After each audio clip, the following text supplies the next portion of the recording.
छत्तीसगढ़ में आज से शराब महंगी होगी। क्वार्टर में 10 और बोतल में 40 रुपए की वृद्धि होगी।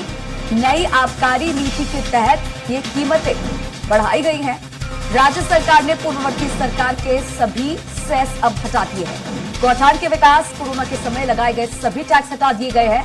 अधोसंरचना और विकास के लिए शराब की कीमतें बढ़ाई गई है। आज से ये नई शराब नीति छत्तीसगढ़ में लागू होगी और इस नई शराब नीति के चलते शराब के रेट में अब बढ़ोतरी देखी जाएगी। क्वार्टर में 10 और बोतल में 40 रुपए की वृद्धि देखी जाएगी। नई आबकारी नीति के चलते ये बढ़ोतरी होगी। अब इसी खबर पर और भी ज्यादा जानकारी साझा करने के लिए संवाददाता हेमंत शर्मा मेरे साथ लाइव जुड़ गए हैं। हेमंत, अब शराब के रेट में बढ़ोतरी देखी जाएगी। पूर्ववर्ती सरकार के सभी सेस रेट हटाए गए, क्या जानकारी? हाँ, देखिए, नई आबकारी नीति के तहत ये पूरी संभावना जताई जा रही थी कि जो शराब की कीमतें हैं उसमें बढ़ोतरी होगी और इस संभावना को बल मिल गया है। और छत्तीसगढ़ में आज से जो शराब है वो महंगी हो गई है। क्वार्टर में 10 रुपये और बोतल में 40 रुपये की वृद्धि की गई है। नई आबकारी नीति के तहत ये फैसला लिया गया है और तमाम विभाग के अधिकारी इस मसले को लेकर बैठक भी उन्होंने की थी।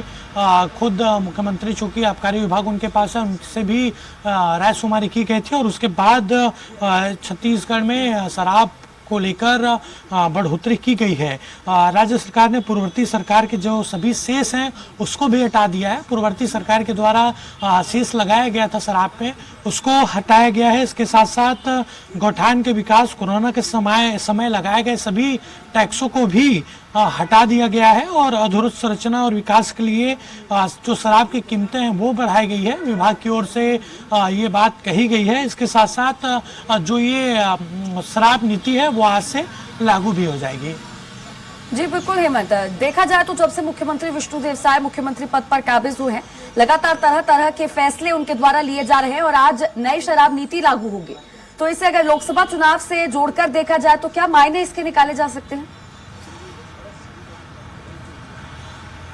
देखिए, ये एक विभागीय प्रोसेस है और पिछली सरकार के द्वारा जो सेस लगाए गए थे शराबों पर, जो शराब नीति थी, कोई भी सरकार आती है तो नई शराब नीति लागू होती है और उसी के तहत ये तमाम बढ़ोतरी की गई है और एक सामान्य विभागीय प्रोसेस ही इसे माना जाए। लोकसभा चुनाव की दृष्टि से इसे न देखा जाए, बल्कि चूँकि ये प्रोसेस रहता है विभागीय तौर पर और हर साल चूँकि शराब की नीति लागू होती है और उसी के तहत ही ये बढ़ोतरी की गई है।